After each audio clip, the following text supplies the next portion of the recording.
I would ask you to remain standing to bow our heads in respect to our mayor's mother-in-law who passed away the other day. We will all say the pledge, please.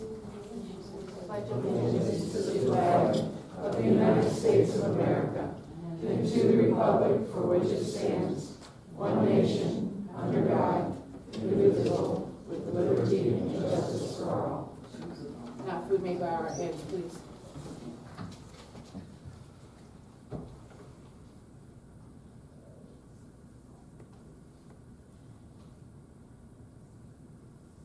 Thank you. Please be seated. Clerk, call the roll.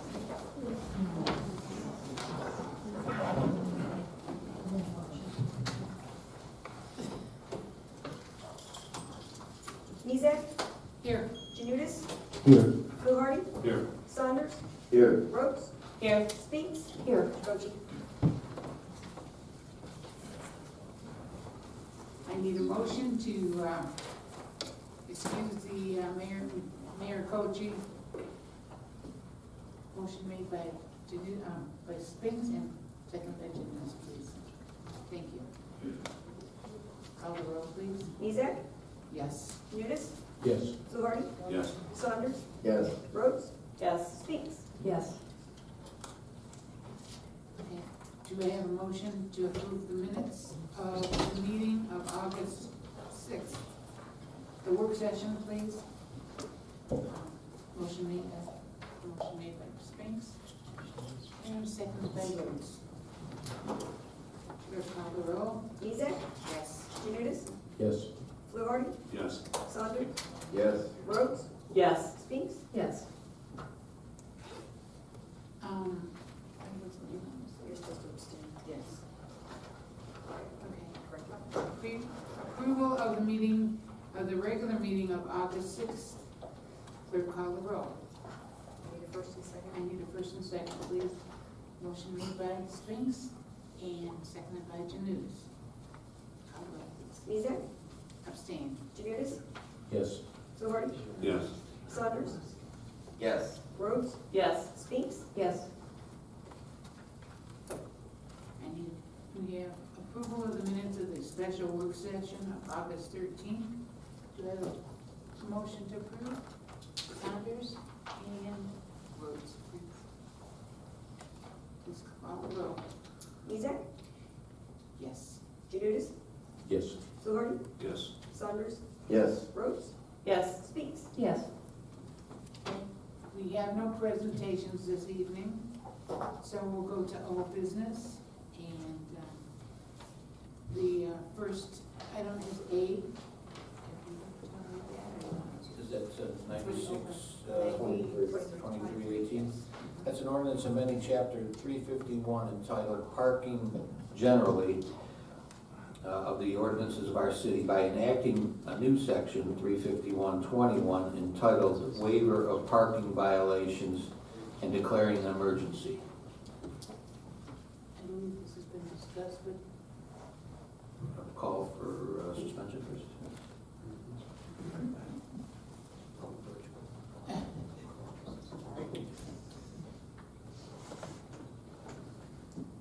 I need a motion to approve these.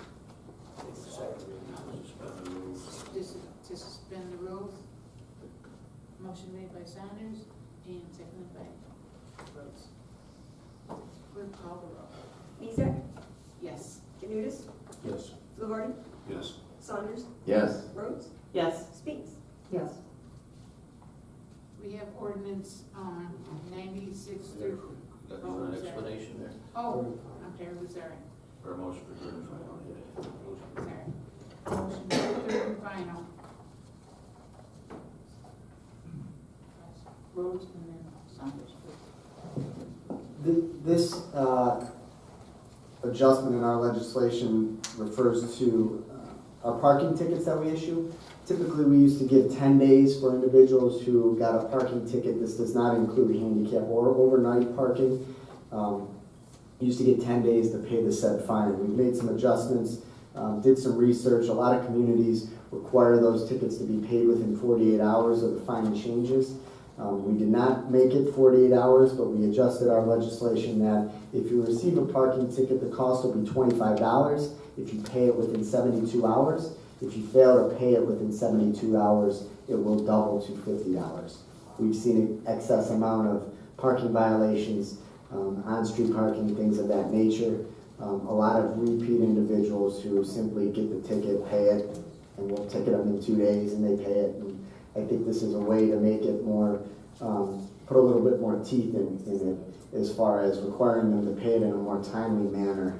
And if they don't, it'll significantly increase.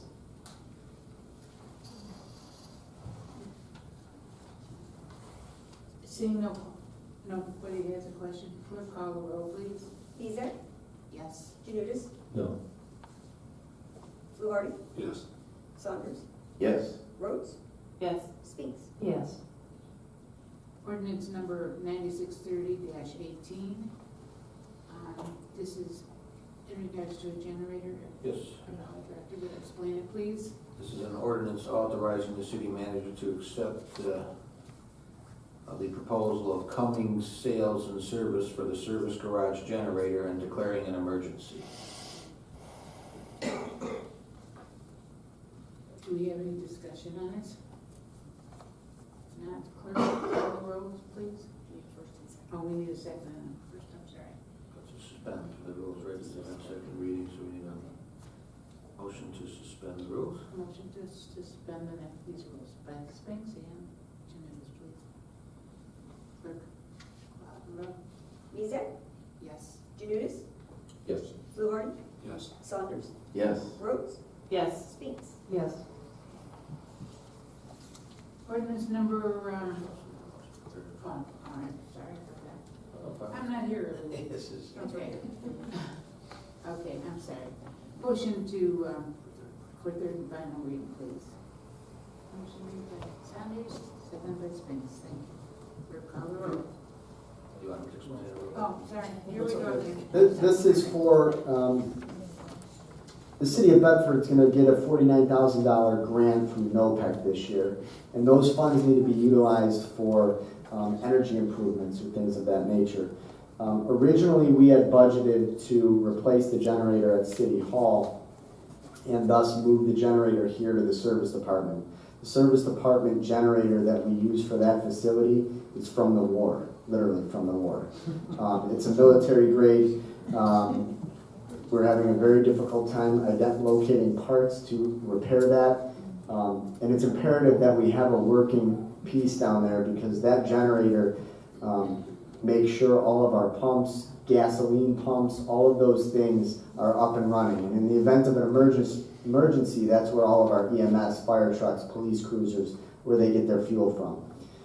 What we did is we went out and we got quotes. Instead of replacing the generator at City Hall and moving that, it would have been too costly. We simply went and looked for a generator to fit the needs of the service garage. And it's about $24,000. And the idea is once we replace that, we can utilize the funds from NOPEC to cover that at 100% cost, so it will not cost the city of Bedford anything. Much needed improvement, and we highly recommend it. The company Cummings, lowest and best bid that came in based on the quotes. And Don, just to clarify, I misspoke earlier, it is a genset generator purchased through Cummings. And we recommend this this evening.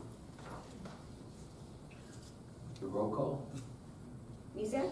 Yes. Janutus? Yes. Fluharty? Yes. Saunders? Yes. Rhodes? Yes. Spinks? Yes. Before we go to the next ordinance on the agenda, I'm going to turn the meeting over to our law director. I just had surgery on my eyes, cataract surgery, because part of it getting old, and I'm having a little difficult time, so if you don't mind, to be perfectly honest, I'd like to have our law director take over. Thank you.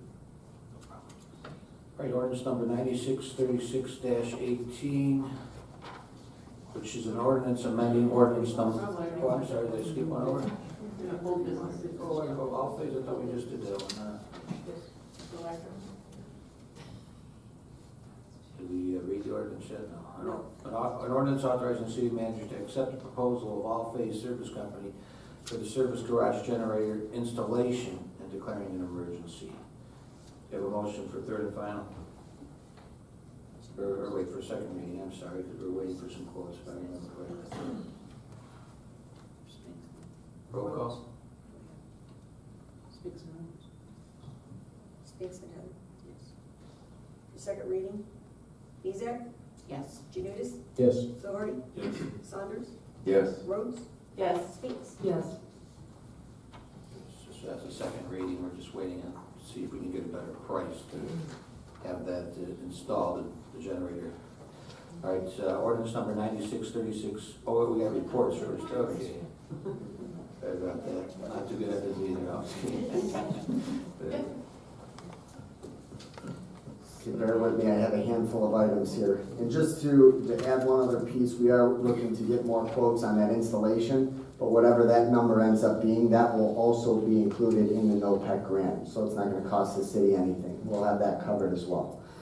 Moving on to a report, and we'll discuss later the Issue 2 grant that the city is applying for. We've been working diligently, as I've mentioned in past meetings, to put together a project, a significant project for Broadway and Union.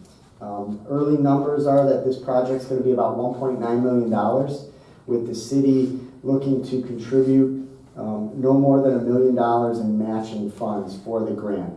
What we're looking to do is replace the water line, which would start at Powers all the way down Broadway, continue down Union up to Northfield Road.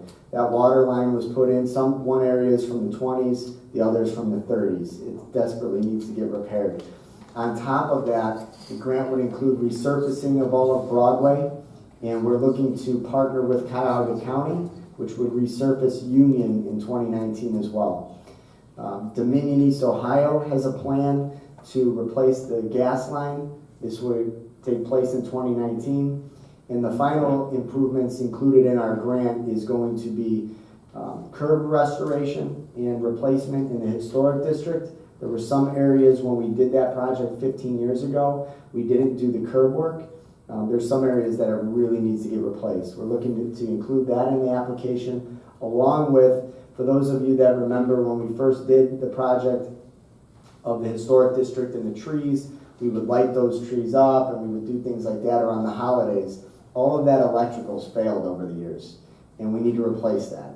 And that's included in the grant as well, to replace the electrical in that right of way underneath, actually it's right behind the curb work, so the conduit's there, and we'll replace all of that. So it's a significant project. We've worked over the years to position the water fund to have the ability to provide the matching dollars, which will help the grant score what we believe a high score, and hopefully it'll get funded next year. So we're wrapping that application up as it's due in a couple of weeks. Dominion East Ohio, we're working to schedule a pre-construction meeting with them. They're looking to do the work up on Lincoln, and that is the gas line replacement for that area. They anticipate it'll only take 3 to 4 weeks to finish, and we are going to work with them to get that done. Once we have the more specifics as far as their start time and things of that nature, we'll make sure we inform the public when we get to that point. I know there was some discussions of tree removal and First Energy's contractor they used, and there were a handful of trees that they really hacked up.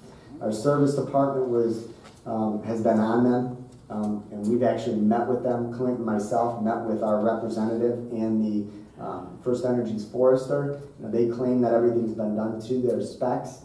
We disagree. We've identified a handful of trees that, to be quite honest, aren't going to survive the winter. And we've basically indicated to them that they need to remove them and remove them at their costs. And they agreed to do so. So we're compiling that list now, and we're going to send that to them, and those will get taken down. If anyone had seen, salt prices for this year have gone up. They've gone up significantly. To be quite honest, it's doubling from what we paid last year. They're around $65, I believe $65. Last year, I think we were around 29. Just under 30. Just under 30, correct. So obviously it's going to be a hit. Hopefully that's not, coinciding with snowfall. That went up. I just want to congratulate, or I should say commend, the Bedford Community Development Council. They met and awarded a second round of applications for the storefront grant. There's an additional businesses on the Broadway corridor that are taking advantage of that, a business repainting their facility, another one's signage, window replacement. I believe we have somewhere between $35,000 and $40,000 earmarked out of the $50,000 grant, so there's still about $10,000 left. We will be accepting a third round, but those businesses, and we're gonna try to get the word out, they gotta move pretty quickly, because they gotta have the projects completed by the end of November. So if anybody knows of a business in the Broadway corridor, they're still accepting applications, and they can see Jennifer in the Economic Development Department. Shred Day is scheduled for September 15th. Please mark your calendars. Next week, we have a composting seminar right here in Council Chambers on September 11th. And we have our annual deer management presentation on September 20th. We're going with a different presenter this year at the recommendation. I just think it's bring a different presentation, a different speaker. I think it would give a different point of view. The speaker was recommended by the Ohio Department of Wildlife, and we reached out to them, so it should be a good discussion. The Board of Elections have recently made a decision regarding voting this fall. Voting is not going to take place here, and it's not going to take place at the library. Those precincts are going to be moved to the Ellenwood Center. Board of Elections really pushed for that decision, and that's where the voting is going to take place. So please, if you're used to voting at the specific precincts, please check on that just to make sure they haven't been relocated.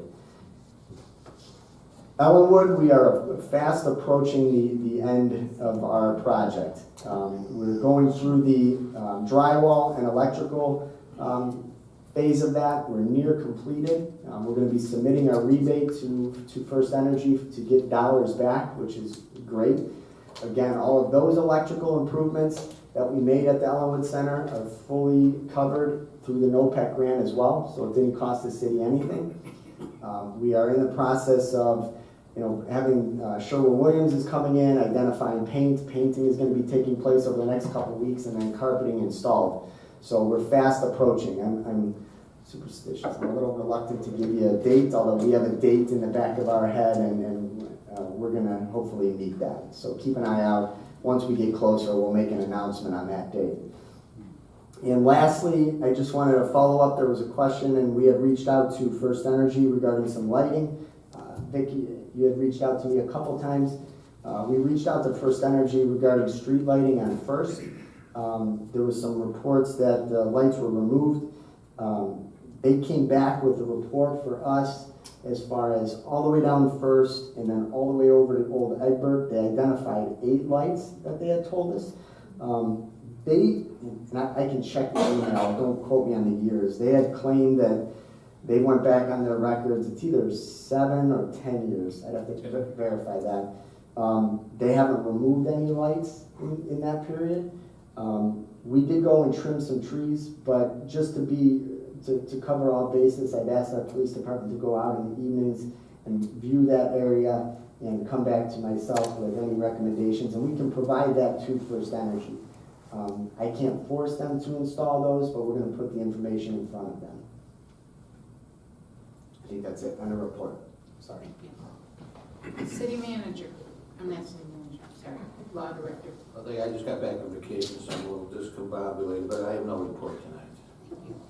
Finance I director. would quickly have 2 items. One in the Sunday Plain Dealer, there was a nice article on the front page, 4 areas being left behind. It does reflect what was happening in Bedford during that time from 2008 to now. Residential values had dropped 30% in the city. We do see that this year's reevaluation has it at about just under 10% increase. So we're still 20% behind, whereas other entities have caught up already. We're not there yet. So I just wanted to make note of that, and that was a well-written article about what I have seen for the past few years, and especially the last decade, in regards to valuations. In regards to tonight's agenda, I do not need to make one change that I had recommended in the back room. Item 8D, that ordinance 9639, I would like to have that passed tonight. And the reason being, we need to match the requirements with the program. We're going to be filing all these applications by the last Friday in September. So I'd like to have the requirements established by then as they're completing the applications already. So that's the end of my report, and I'd ask council to pass that tonight. Other than that, A, B, and C will be first reading. Okay, thank you.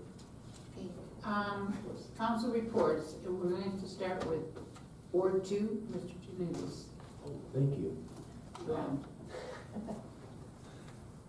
I just want to say that I'm appreciative that we're going back on a regular schedule. I liked having the summer off because that's my heavy work time, and I work 7 days. But we have a lot going on, and I'm glad we're getting back to a regular schedule. No report, thank you. Thank you. Mr. Fuhardi? I just got one thing, everything in my ward, the yards and everything's been taken care of fairly well. We've been caught up on a lot of the streets or the yards. I want to thank Michelle because I can't do it without her. Anytime I call her and tell her something needs to be cut, trimmed, or whatever, she gets on it right away. So it's looking pretty good right now. So Thank you. Mr. Saunders? Yes, I got a couple things. First off, we might as well start with the gas company. I don't know if, Mike, have you looked at the tree lawns in Oakwood on Broadway that the gas company's contractor is restoring? They're actually using regular topsoil to restore the tree lawns, where Washington and all the rest of the areas that they've disturbed over the last 2 years in Bedford, they've used nothing but clay. I think you need to talk to Mayor Gottschalk to see how he got Dominion to use regular topsoil, because what we're getting is hodgepodge of grass growing. Now granted, it's been a hot, dry summer, but nothing's gonna grow in that clay even if we had a wet summer. So I think we ought to get Dominion to upgrade, or their contractor to upgrade the soil that they're using to put the grass back into those areas that were disturbed. Speaking of Dominion, are they using our road contractor to do the Taylor Broadway Union intersection? Because it looked like it was our contractor that was doing it, and I was hoping it wasn't us paying for that it was part of Dominion. It is our contractor. We had told them to reach out to Roniak since we had already contracted with them. And thus we can get that section finished much more quickly, which is why they did that, to try to get it moving much more quickly. But that area is strictly at their cost. Okay, that's good, and I'm glad to see them doing that because they cut so many trenches and holes and whatnots. It looked like Center Road out here before they ground that off and at least put a decent surface coat on it. Next year when we do our road improvement through downtown Bedford, I would hope that we would get better lighting at the crosswalk, because the electrical stopped before the crosswalk and didn't pick up again until after the crosswalk when they did the original downtown. The darkest point of downtown Bedford happens to be the crosswalk, and it should be the other way around. That area is awfully dark. So since we're doing an improvement here, hopefully we can upgrade that area with a little bit better lighting so that people can see somebody that's standing on the edge of the road. At the same time, with going back to First Energy's tree hacking that they did, they do have a set of landscape plans. Did we ever get a copy of them? They told us they're confidential, they would not turn them over to Only us. because I got a copy of them several years ago. So, yeah, well, I'm gonna work on that myself then. Because I have a set somewhere. I misplaced them there and with stacks of other console stuff from 20 years. So, in any case, but they do have a set of design standards, and I know Splundy especially did not follow those at all. So We specifically asked for them, and they would not give them to us. Interesting. Okay, that's the way it goes. And with Frank stating that the average increase in property taxes was 10% in Bedford, I don't know of anybody on my street that didn't get hit with at least a 20% increase or more. So my neighborhood didn't follow that pattern at all. So some areas got hit with big things, though it's still less than it was prior to '08. So the poll locations, I was totally against it. I have talked to the Board of Education Board of Elections several times on it. They claim that because the library doesn't open for a couple hours, they had difficulty setting up. So I thought that was kind of interesting because Ellenwood doesn't open for a couple hours either. So since we're going to have to staff Ellenwood early, I would hope that the city would bill the Board of Elections for the staff that we have to do to open Ellenwood earlier. And remember, there's going to be 3 polling locations there now, so the parking is going to be at a premium as opposed to 1 per ward that it was before. We had 1 here at City Hall and we had 1 over at the library. So it's worked well at the library for well over 15 years. And a lot of people know where the library is. There's a lot of people in my ward especially don't even know where Ellenwood is. So this ought to be an interesting election day. So I think what they're trying to do is push everybody to doing it vote by mail, which then they don't have to do as much work either. So I just had to make that comment on that. So let's see, that's all I have on my list tonight. So thank you. Mr. Saunders. Mrs. Rhodes? Good evening, ladies and gentlemen. Thank you for coming. So this evening, I wanted to talk about the Bedford Downtown Alliance has gotten its 501c3 status. This means that any donations that we receive are tax deductible, so please donate. We are working right now on launching First Fridays in our downtown area. We're in the planning phases and we're looking for additional people to help us with planning and execution of those First Friday plans.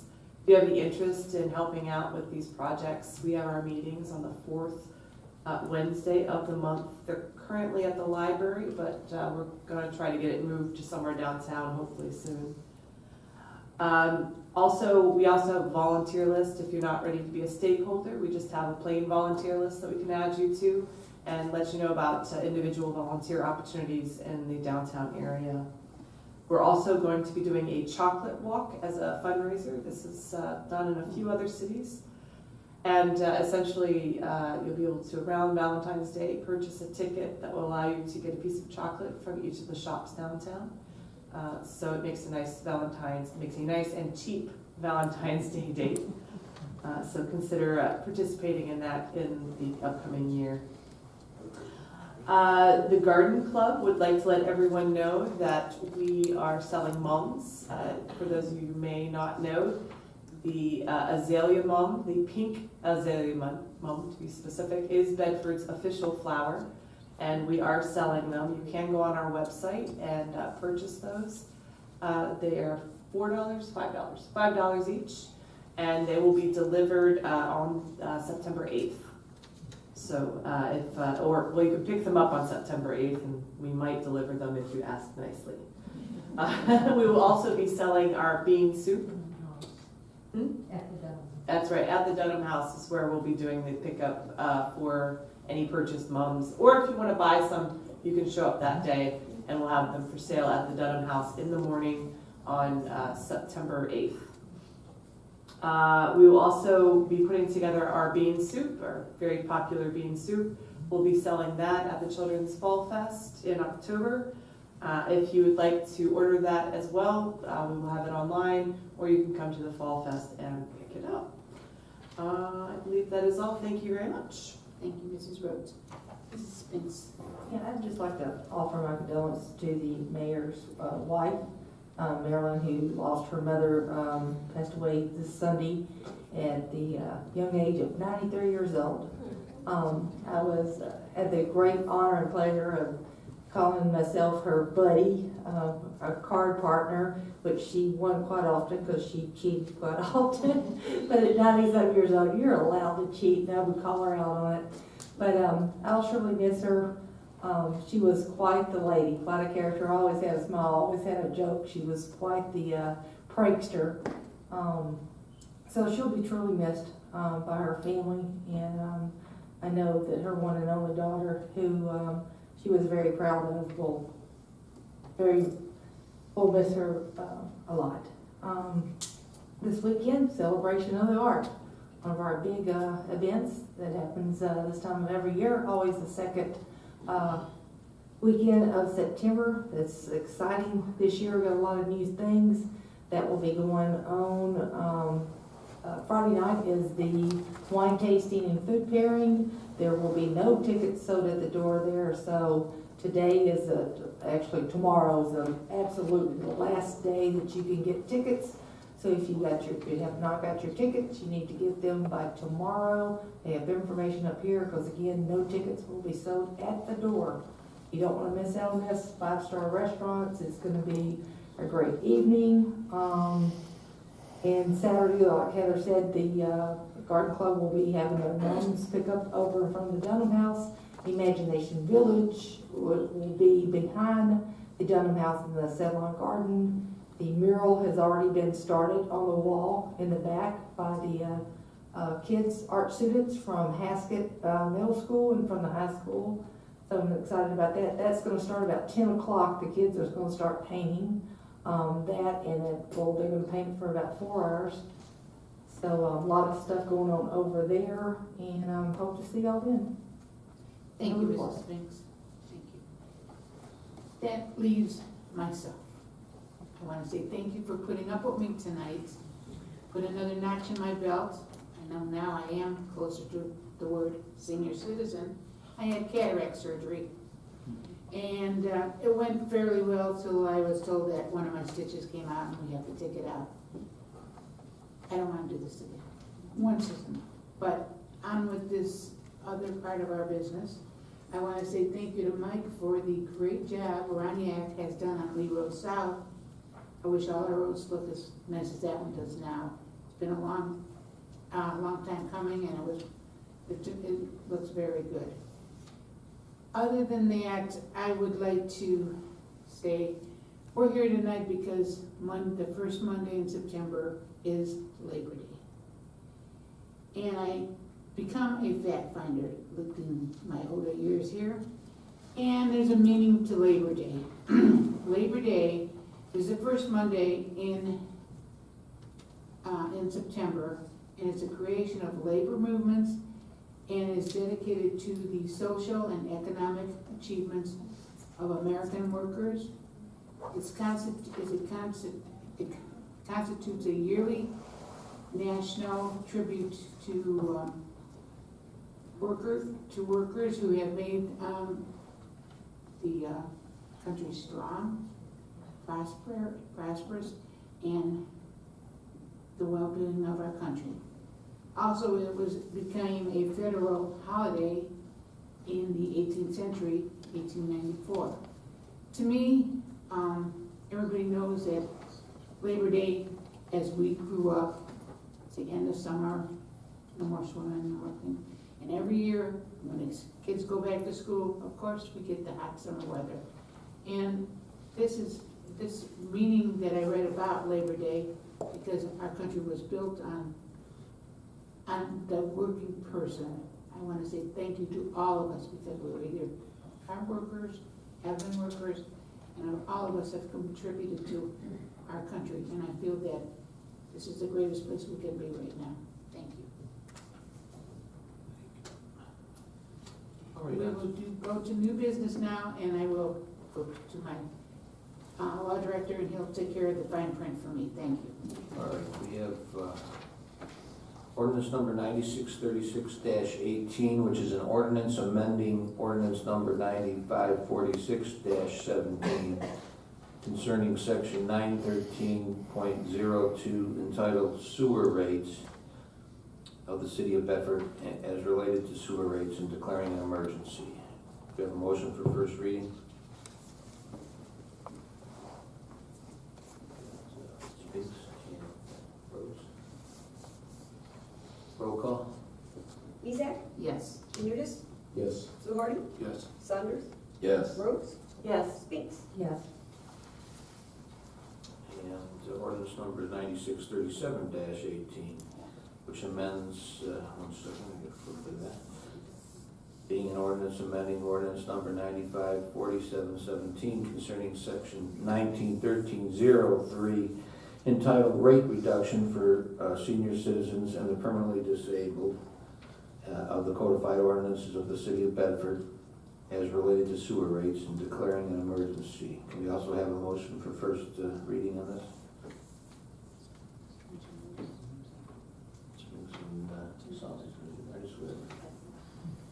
Roll call. Mezak? Yes. Janutus? Yes. Fluharty? Yes. Saunders? Yes. Rhodes? Yes. Spinks? Yes.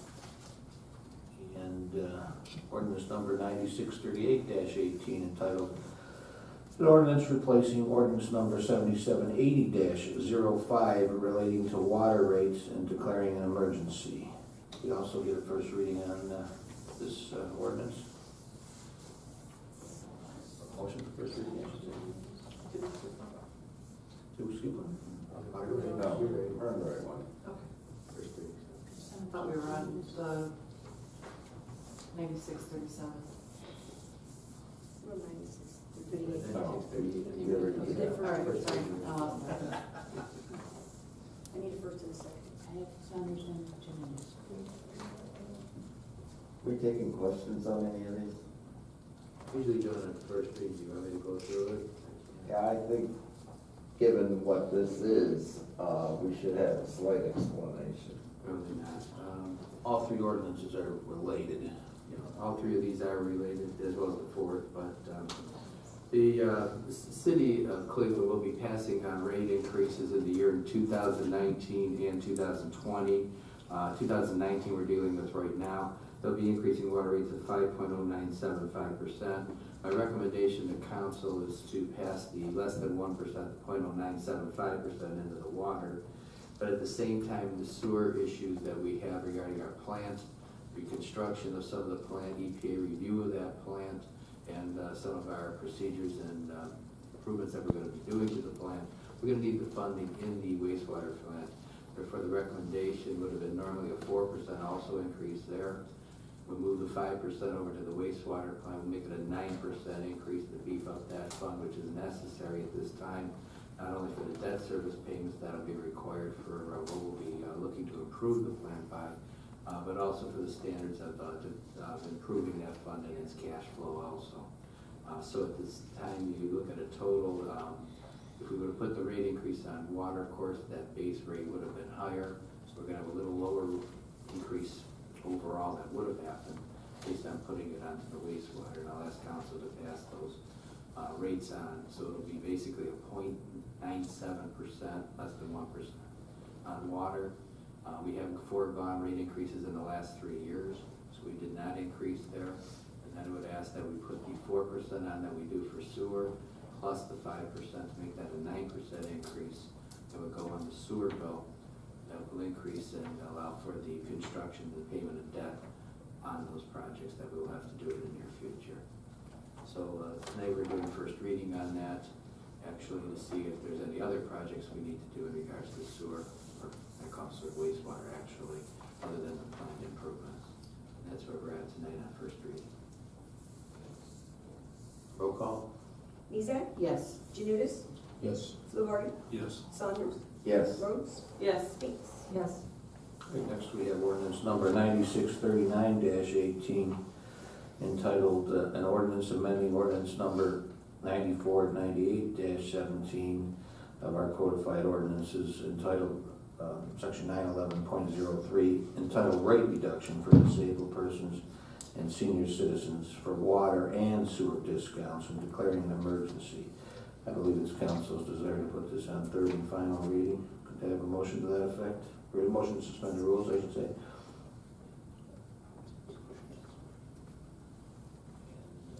Fluharty? Got Fluharty and Rhodes. The roll call? Mezak? Yes. Janutus? Yes. Fluharty? Yes. Saunders? Yes. Rhodes? Yes. Spinks? Yes. Motion for third and final. Spinks and Saunders. regards to the explanation on this one, the senior discount is based upon the consumer price index. We have increased that up to 33,000 some odd dollars. I'm sorry, I don't have it in front of me. It's, let me look at it real quick, 36, anybody got that figure? $33,224 was the discount in 2017. Oh, no, that's right, 30,000. It was $33,224 this year. Last year was $32,681. We've increased it 1.66% in line with the CPI index that we identified with the ordinances. So that, in line with all the other regulations that we have in regards to qualification, we need council to pass that this evening, as the filings of those senior citizen applications will be in by the last Friday of September. So I ask that that be approved this evening. Roll call. Mezak? Yes. Janutus? Yes. Fluharty? Yes. Saunders? Yes. Rhodes? Yes. Spinks? Yes. Right, we have ordinance number 96-4-18, which is an ordinance authorizing the city manager to execute a letter of intent with Gardner to initiate an investment-grade audit and declaring an emergency. I believe it's council's desire to put this on third reading? First reading. We get a motion, first reading.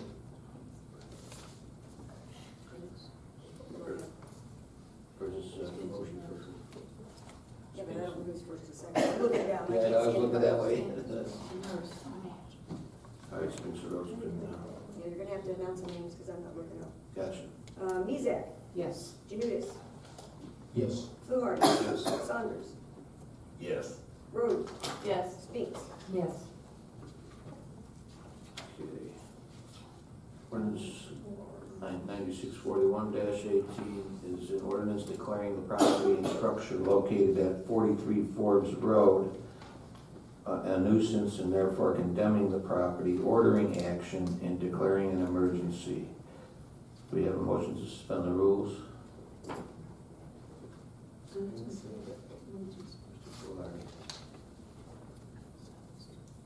That's in Mr. Fluharty's district.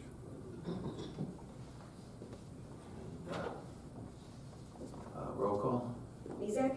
Yes. Janutus? Yes. Fluharty? Yes. Saunders? Yes. Rhodes? Yes. Spinks? Yes. Yeah, explanation? Yeah, motion for third and final? Saunders and Fluharty. This is a property that we had responded to one of the neighboring properties, and our police department identified the condition of this. I had gone out, it's in deplorable condition, it's been vacant for years, and this is kind of the first step in the tool that we can utilize to try to get some action on getting this property either cleaned up or allow us to get involved and have the city take care of it. In addition, it'll help us when we reach out, if we get to the point of working with the Cuyahoga County Land Bank, this step will need to take place. Roll call?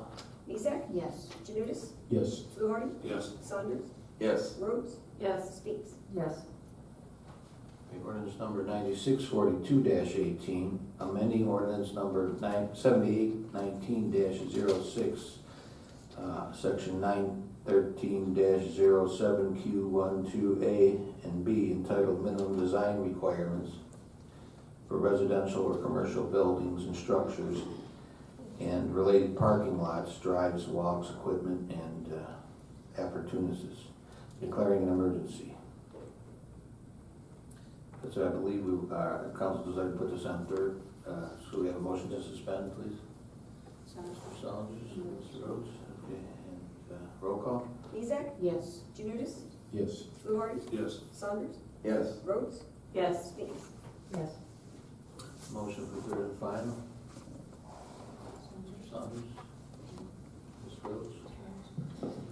This is, during the course of our building department and commissioner working with some of the auto dealers and doing some of their construction, it was identified that our ordinance, this piece of ordinance, was outdated. We've since had discussions with our engineer and identified that they weren't in line with ODOT standards.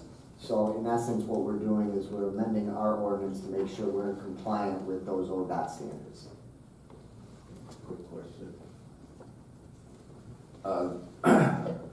being in this field, if you don't maintain ODOT's access manual qualifications, you could lose federal funding on any of the streets that these are gonna access on at a later date. So you have to comply with what location, width, size, and everything for aprons, parking lots, and all of that stuff. So it's good to see that we're gonna update ours to the current edition.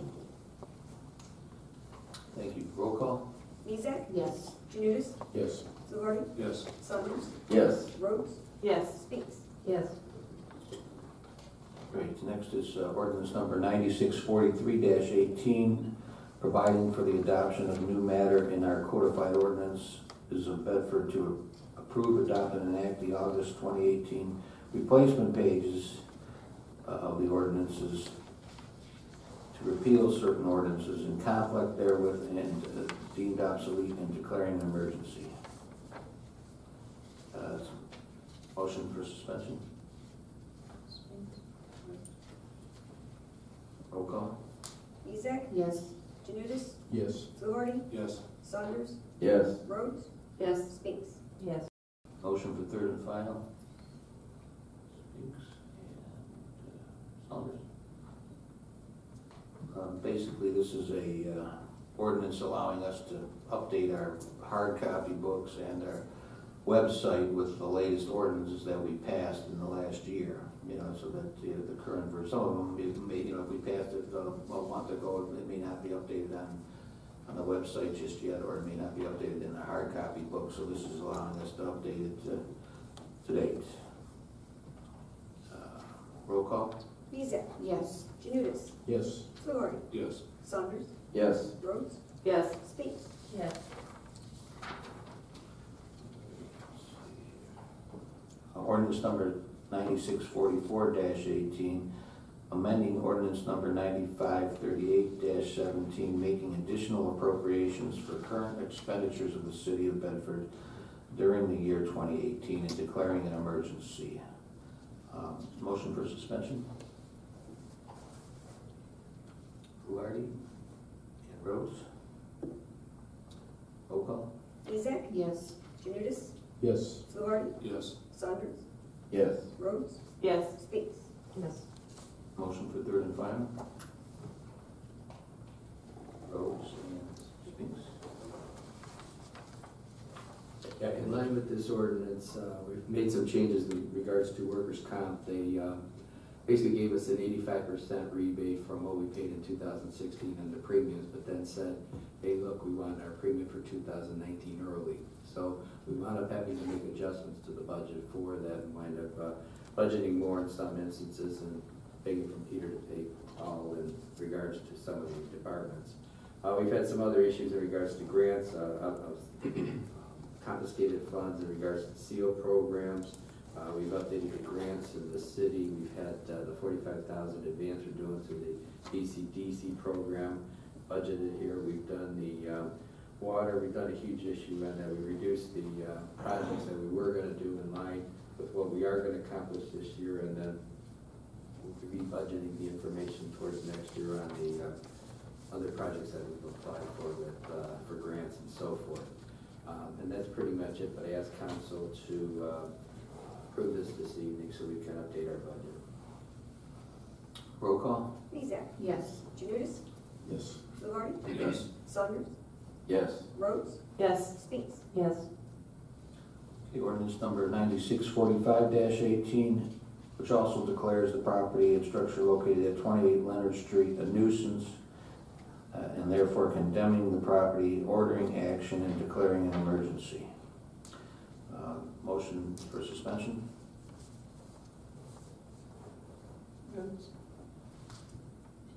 Spinks. Roll call? Mezak? Yes. Janutus? Yes. Fluharty? Yes. Saunders? Yes. Rhodes? Yes. Spinks? Yes.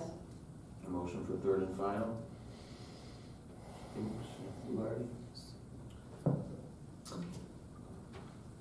This is a property that we were made aware of. We've gone out there a couple times. The owner has a past history of hoarding animals. Our building commissioner, when he was present in the neighborhood, doing a different inspection, identified some individuals who claimed to be tenants. They allowed him to go in the home. It is in pretty deplorable condition. There is no electricity. We can't verify the gas, but we have since shut off the water due to non-payment and of a significant balance, reaching the threshold of a significant balance. Based on what he viewed in the condition, we need to move forward and get action by the property owner. And similar to the other one, this will be a tool for us to force improvements and necessary steps needed to get that property cleaned up. Roll call? Mezak? Yes. Janutus? Yes. Fluharty? Yes. Saunders? Yes. Rhodes? Yes. Spinks? Yes. Okay, coming down home stretch here, let's see. Resolution number 2526-18, which is a resolution accepting the amounts and rates as determined by the Budget Commission of the county and authorizing the necessary tax levies and certifying them to the county auditor and declaring an emergency. Motion for suspension? Spinks? And Rhodes? Roll call? Mezak? Yes. Janutus? Yes. Fluharty? Yes. Saunders? Yes. Rhodes? Yes. Spinks? Yes. Motion for third and final? Spinks? Rhodes? This resolution requires the city, once a year, we gotta establish the rate structure. We talked about it back at the tax budget back in June, but now we'll be actually adopting the millage requirements, and it's the same as last year. So I ask council to pass it this evening. We'll file this with the county by the end of the month. Roll call? Mezak? Yes. Janutus? Yes. Fluharty? Yes. Saunders? Yes. Rhodes? Yes. Spinks? Yes. Great, thank you. Resolution number 2527-18, which is a resolution authorizing the city manager to make application to Cuyahoga County for issue 2 funds for an infrastructure project including Broadway Avenue and Union Street and declaring an emergency. Motion for suspension? Saunders? Fluharty? Roll call? Mezak? Yes. Janutus? Yes. Fluharty? Yes. Saunders? Yes. Rhodes? Yes. Spinks? Yes. Motion for third and final? Spinks and Saunders? As mentioned before, this is authorizing the administration to submit application for the issue 2 grant to Cuyahoga County. And this is for the Broadway Union project. We mentioned earlier. And roll call? Mezak? Yes. Janutus? Yes. Fluharty? Yes. Saunders? Yes. Rhodes? Yes. Spinks? Yes. Okay, we have, last thing on our agenda is a motion to approve the Planning Commission recommendation of August 7, 2018 for Jessica Boyd of 113 Union Street, owned by Barnes Rentals LLC, who is seeking conditional use approval for a type A daycare for children 6 weeks to 12 years of age, 7 days a week, 24 hours a day, under 3 shifts. A vote, a yes vote would mean that you concur with the Planning Commission. A no vote would mean that you do not, and if you do not agree, I would ask that you don't put any specific reasons for your vote on the record. So we have a motion to that effect to approve by Janitas. Whose district is it? It's Janitas and Yes. Rhodes. Okay, so again, a yes is to approve the Planning Commission, and no is to overturn it. So roll call. Mezak? I will say no, and the reason for my no vote is because the occupant is a renter, and the hours of the day are too much traffic going in and out of the area, and it'll cause too much confusion to the neighbors. Thank you. Janutus? Yes. Fluharty? No. I also think that parking is gonna be a problem, and I'm concerned with the safety of the children on that busy street, in that corner area. Saunders? No, and it's on a very bad section in Union, and not to mention the fact the backyard isn't much better. I know kids, they will be down in that creek, and let's face it, the current daycare situation that's there is sufficient enough for that type of a structure, so I'm voting no. Rhodes? Yes. Spinks? No. Mine kind of concurs with the rest of the council that voted no, with safety reason for the kids. It is a very busy area. There is not a sufficient playing space in the backyard.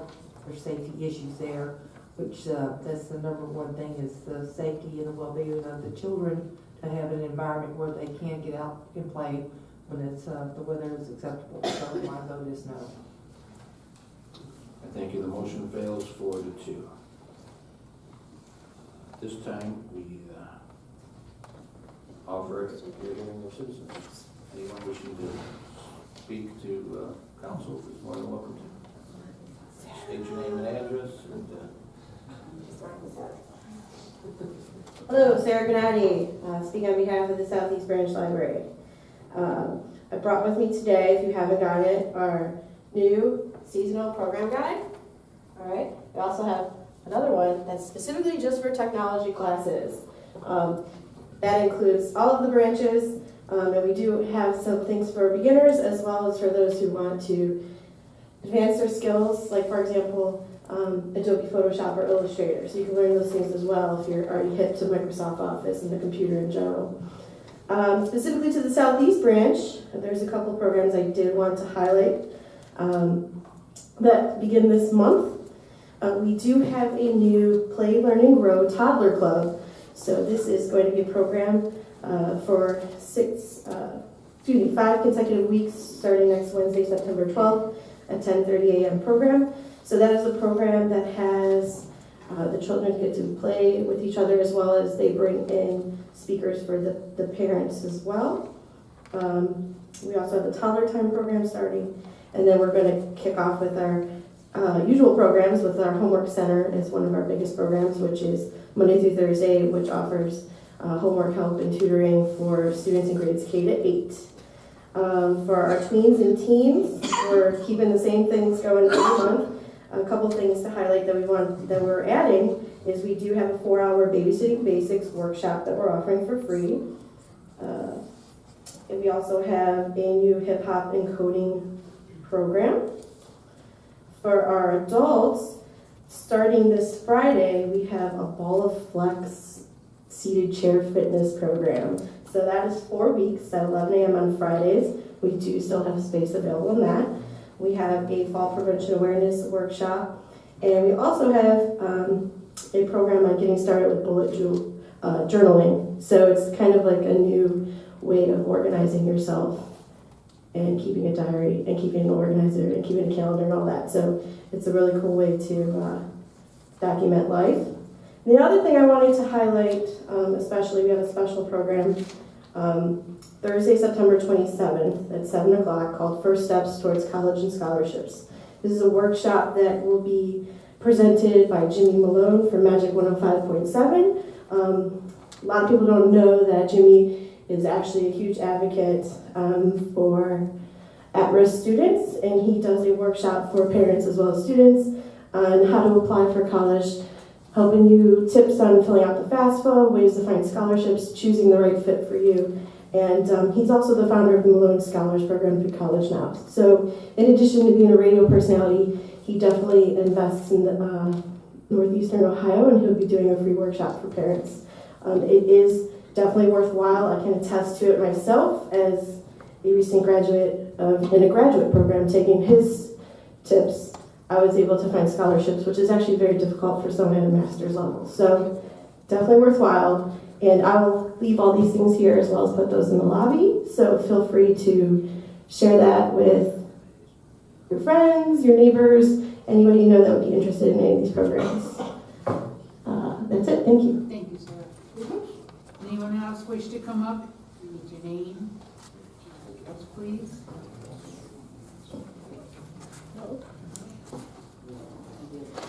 I'm Wayne Urban, 142 Logan Street. Got a question now. When we're talking about the trees, they're going to be cutting down the trees. Are they going to put replacement trees in? They said they would not fund for putting a replacement tree in. They would not do that. So to destroy the trees, cut them down, and they won't replace them. That's not very good. So we all know that over time, that's going to make things look a lot worse. You know, in addition to how bad some of the trees look today. One of the other ordinances here was 964218, talking about residential in the commercial buildings. There wasn't really a lot said about the minimum design requirements for residential. And I'm not sure if there is some publication or something to take a look and see what those rules and regulations are. We can get that for you. Yeah, 'cause, looking at some of the things that I have to look at today, and some of the things in our neighborhood that really needed some work and some effort to get cleaned up. We've seen some success in getting a couple of those things accomplished in our backyards. So that's a very good benefit. And thank everybody for doing that. The other aspect that I'd really like to know is we've got a lot down the street from us that's basically been a junkyard. And I'd like to know whether or not that property is zoned commercial. At one point in time, it was commercial because it had a sales facility out in front. They used to sell all police uniforms, a lot of police supplies there. Is that property considered a business? What's the address? 112. You got it. All the way to Logan Continue Street. yard sale? Yeah. Yard sale. Yeah, well, it's not just a yard sale, it's just trash. No, it's residential. We've actually been out there, we've cited the property owner. Actually, he's been cited multiple times. He was in Bedford Municipal Court. There was some concern over the individual's well-being, and we worked closely with our social worker that we partner with, who visited the property. I could talk with you more about it afterwards. But it's currently going through the court process. We've gone there, we've sent him multiple notices. The property owner, we can't do anything with the individuals that are bringing the things that you're referring to. Ultimately, the property owner is the one responsible for that. And he's currently, we've exhausted our efforts. Once it gets to Bedford Municipal Court, it's because he simply hasn't complied with our visits, our letters that were sent, certified letters that were sent, which is why he was cited. So we have an owner that apparently doesn't have the ability to stand up for his own rights with tenants that are living in the property. And so there's absolutely nothing that you can do to assist him in dealing with those tenants. Again, I don't know if I would, that's what I think a lot of assumptions may be, but ultimately that individual has relayed that he's okay with the situation as it is. I mean, we can't force our way onto someone's property and force them. You could evict them if you wanted to, you know. Hopefully, maybe that'll be the solution here. But has he been given any ultimatums that may be his best course of action or recommendations? Has the property owner been given ultimatums? Yes. Yeah, he's in Bedford Municipal Court right now, facing citations that we issued. We explained these things to him. We're going to multiple notices were sent to him. Ultimately, this is going to lead to citations being issued. He was issued citations. He's been in Bedford Municipal Court. He agreed to clean some of it up. He cleaned a little bit of it. We've since cited him again. All right. I mean, I'm not disputing you. I've gone down there personally and tried to, which is why, when it gets to a point, there's only so much by law that we can do, which is why then we issue the citation and get it to the Bedford Municipal Court. As far as trying to look out for someone's well-being and some of those concerns, I I can speak with you a little bit about it afterwards, as far as us sending a social worker there. I don't know if this environment's right to talk about someone that's not here, but we've done that. I mean, we've done that. We had similar concerns. Another question that I've got is, if somebody has trash at the end of their street, is anybody allowed to come and pick that trash up? Or is it just restricted to the trash haulers that come by and take it away? Can an individual go in there and take that garbage that's sitting at the edge of the street? Are you talking about trash It's on the pickers? street, yeah. Garbage pickers? For instance, like if they're scrapping, like if he puts things out on the tree lawn.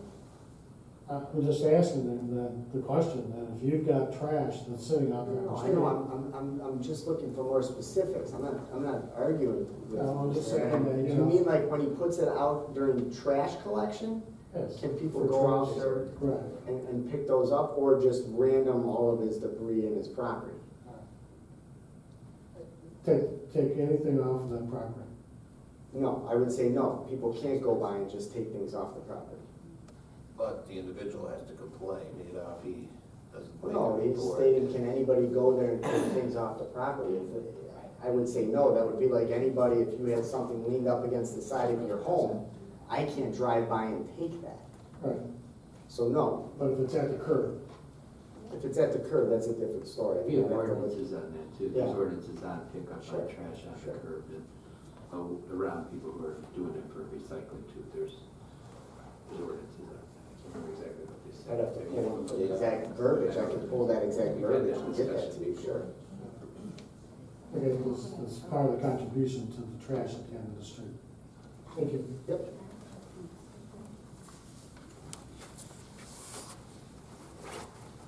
My name is Joe Brunswick. I own property at 163 Columbus. My property ends in a triangle, of which Logan 112 backs up to it. He has, since July 22nd, piled trash up behind his garage, which is a big 3-car garage, it looks like. And it's infringing on my property. What are my options?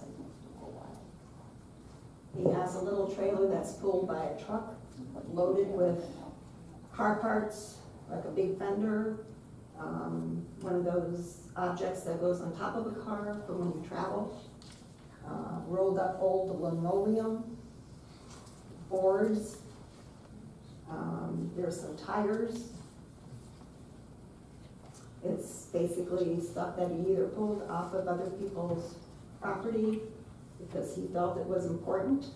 But if it's that important, then he should stick it in the garage and not behind the garage on my property.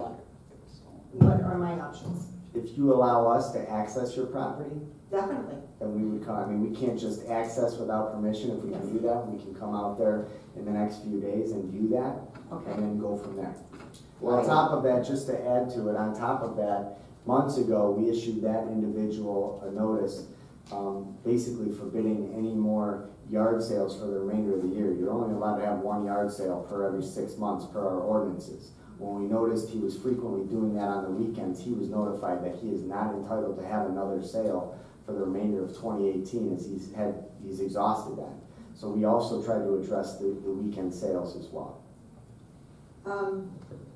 Also viewed from my property, not on my property, but viewed from my property, there are piles of debris from construction sites. Looks like 2x4s and other items of wood and maybe even plasterboard.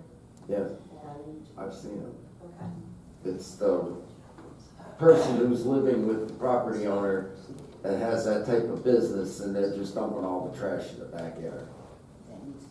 A lot of the stuff that was back there was in the front before. They're just shifting it around. There was also a question that I spoke with Robin about.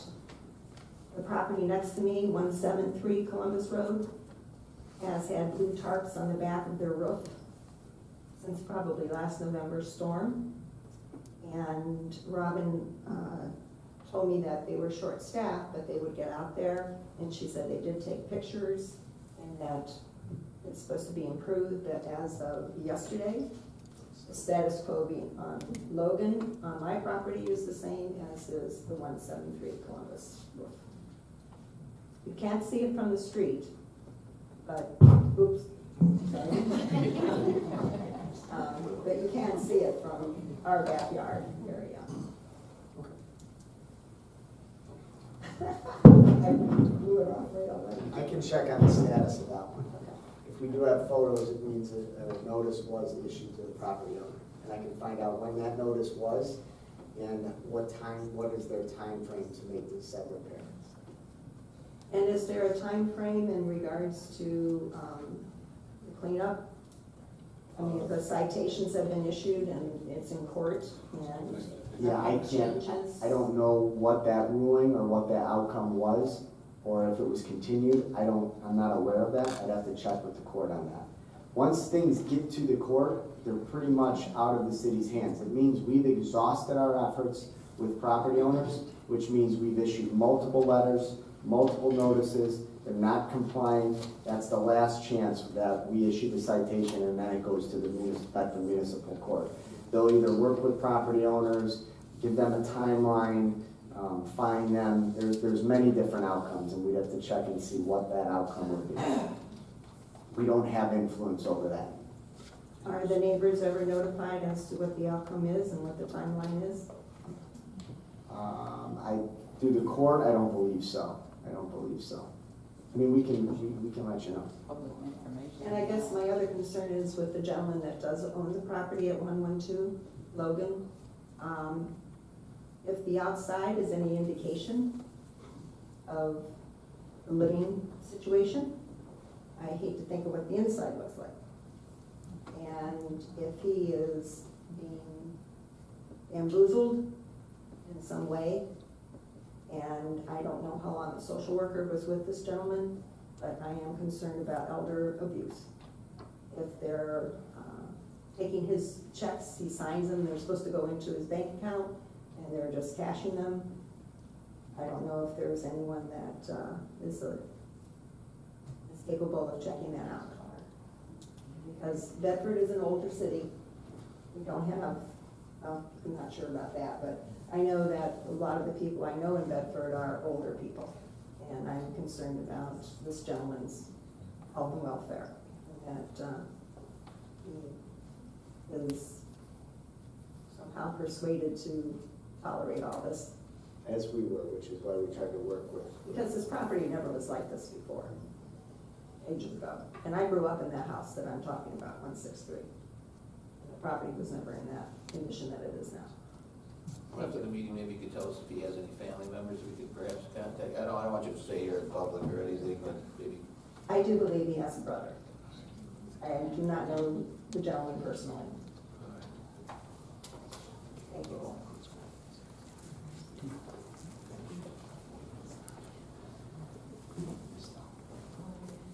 Kathy Williams, 491 Lamson. When the building department does go to a house, do they look in the backyard, or does it have to be a complaint? I mean, they can get, if a neighbor, or if a complaint would come over, if we can view or get access by a neighboring property, which is why I asked if we had permission to access her property, we can do that. We can't, if a property owner refuses us to go in their backyard or even go in their home, they have every right to refuse us access to not only their rear property, the rear of their yard, but also inside their home. You have my permission at 491 Lamson to come in my backyard. Second question is, someone was asking about the Simon's grocery store. And I know that he is applying for a grant. And I saw on his website that the city of Euclid had given this man grant money also. Is that, or has he asked the city of Bedford to help him open up that grocery store? He had initially, when he purchased the property, he initially met with us and inquired of similar, what Euclid did provide. But, you know, I quickly informed him that, you know, you can't compare Bedford to Euclid. Euclid is an entitlement community, so they get entitlement dollars, which are CDBG dollars from the county, that they can use at their disposal. Euclid chose to give him entitlement dollars of their CDBG money. We don't have that. We have to apply for every dollar we get through the county, and we can't use it for those types of purposes. We would need to use it for streets, or if we wanted to do a water project, or for instance, it's a little bit different, but the Community Development Supplemental Grant, which is the same thing, it's HUD dollars. We used it to fund a larger program for the Broadway corridor, the storefront project. We wouldn't be able to use it to give to him to open the store. He did inquire. We told him we don't offer programs like that, nor have those funds. It was, Euclid did give them their HUD money, $125,000. They gave him a significant amount of money. Yeah. Yep. So Bedford will not. No, we don't have it. We don't have it, I Ten realize that. cities get but- about $2 million a year, depending on their population. You have to be over 50,000 population. We are not 50,000 population. Correct. So the only exception to that was East Cleveland that was ever granted that status that I know of. That was done quite a long time ago. And in regards to that, that means that we would not be entitled to that $2 million because we don't have the population. We, in fact, then are with all other cities in a competitive program for CDBG funds that we go through the county that range from anywhere from 150 to 300,000 that we can apply on a project by project basis. And that's what Mike is alluding to as to the types of projects we're allowed to do, obviously not for that purpose. Not for And businesses, okay. And actually, just to, the county, not only do we not get those entitlement dollars, we used to be able to apply for either, there were two tiers. Tier 1 was a $150,000 grant of community development block grant dollars, or Tier 2 was $300,000. The county, it's been 7 years, they eliminated the $300,000 grant. You can only apply for $150,000. The grant dollars have shrunk. The county applies for HUD dollars through the federal government.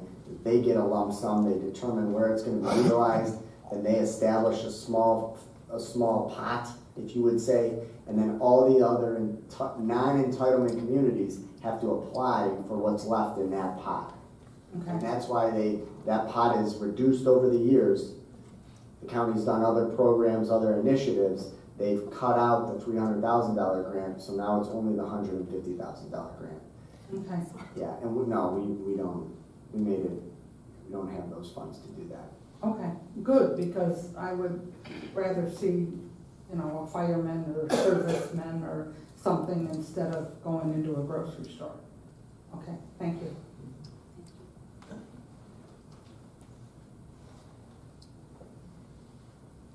Hello, Lenny Barto, 155 West Glendale. I'm here tonight because I saw on the agenda that we were going to do a discussion of street parking during work session. This has actually come up in the past, and this isn't the first time I've spoken in front of council regarding my stance on this. I even have an email still that I sent to Paula last October. We started the discussion tonight. Well, why not? Why are we doing this again? I mean, I am so against a citywide parking ban for numerous reasons. I mean, I love the convenience of being able to park in my street, just to open up my driveway for cornhole or my kids shooting hoops or running the remote control cars. My neighbors enjoy the convenience as well. And leave the parking ordinances the way they are. Enforce what we have. Enforce the people that are the pains, the ones that are not listening to the bans for snow or parking overnight. Go after just the problematic people with fines. Don't go after the entire city on a streetwide ban. I mean, you know, I know a dispatcher who worked at the SEM, the one in Bedford Heights, and Bedford Heights has a no parking ban. And every time you have a party, every time you have a watch party, anytime you need to park in the street for whatever reason, you are taking time away from dispatch to answer calls for permission. And this happens on a daily basis. we currently, if we need to park in the street overnight for driveway work, we're allowed to do that when we call dispatch, but that doesn't happen on a daily basis. I'd like to know where the police and fire department stand on a citywide ban, and I'd like to know where each one of you stand. And this is a discussion that probably should be an open forum, like a ward meeting, to hear from more people than just one or two people to come to council meetings. And if you guys are gonna continue to talk about a possible citywide ban, I highly encourage to have a public meeting and hear more people than just those that try to come to council meetings, or maybe shoot off an email. Because this is something that you gotta hear more voices than just a few of us. Because how each one of you vote, it affects every resident, whether they live in your ward or not. So, just keep that in mind, and, just try to go after the problematic people. We have bans in place that make sense. No parking by the fire hydrants, no parking on curbs, no parking on hills. Why can't we just enforce what we have on the books instead of creating something more? We, just like you said, you noticed it on our work agenda. We tossed it around, we brought it up because, it was part of our work session this evening. Mike is going to, he has some suggestions and other ways we're gonna try to get more information about it. We're gonna check with a couple other cities. But Mike had a couple of ideas tonight, if you would mind telling you about it, about the work meeting. Oh, I simply just meant similar to what you're referring to. Obviously, there's discussions, and there are problematic areas. There's other areas, though, that are a little more challenging based on what the ordinance says. For instance, there's a lot of, if it's an influx of group homes or different, where there's plenty of access in the driveway, but you have employees at a home or caregivers at a home that are taking up, maybe some streets aren't as wide as others. There's different challenges that we're looking through. So all tonight wasn't a discussion of we're gonna either ban it or not. Right. It was kind of just an open, as I relayed to council, listen, let's have an open discussion, kind of a once and for all. We talk about it, it gets pushed back, we talk about it, it gets pushed back. Let's have an open discussion. Maybe this is something that goes on over the next few meetings. And I also did recommend that we think about having these discussions throughout the ward meetings. Because, listen, regardless of what we do, and it's just a reality, the nature of the game, 50% of the people are probably going to be thrilled, 50% of the people are probably going to be very upset. No matter what's decided, I think it needs to be the most logical. I will tell you, we have experienced areas of town where residents are upset, their trash didn't get picked up. Because the people across the street have caregivers, they blocked it, the trash people went by, they got the arm, there's one driver, they didn't pick up the trash. There's been some concerns as far as school bus. So it wasn't the intent, and I don't want anybody to think the intent was to sit down tonight and discuss, hey, you know what, we're gonna ban it.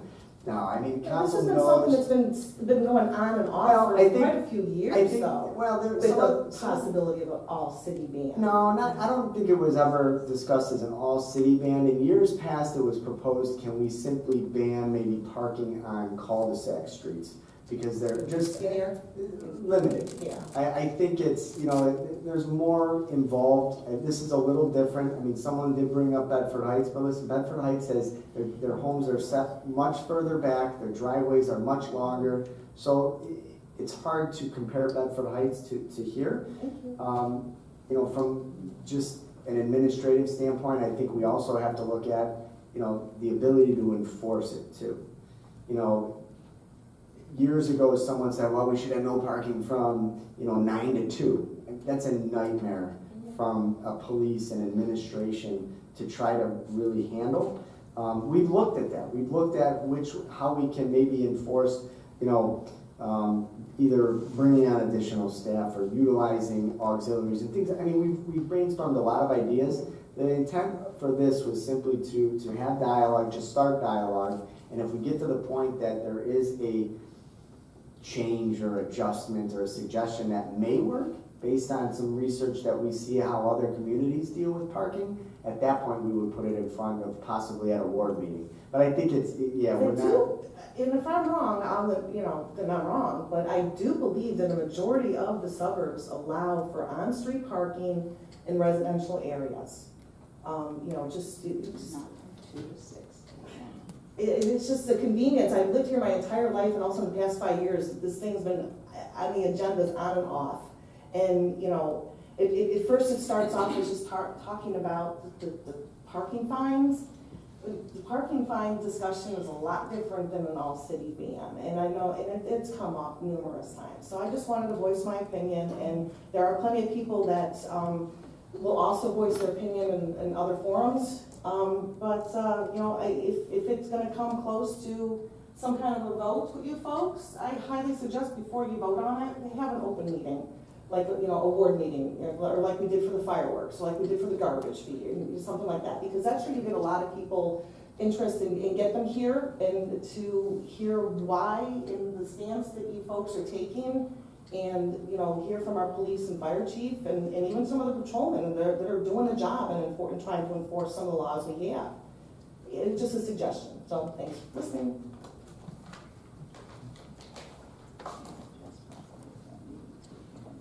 If there are no other questions, I'd like to have a motion to adjourn.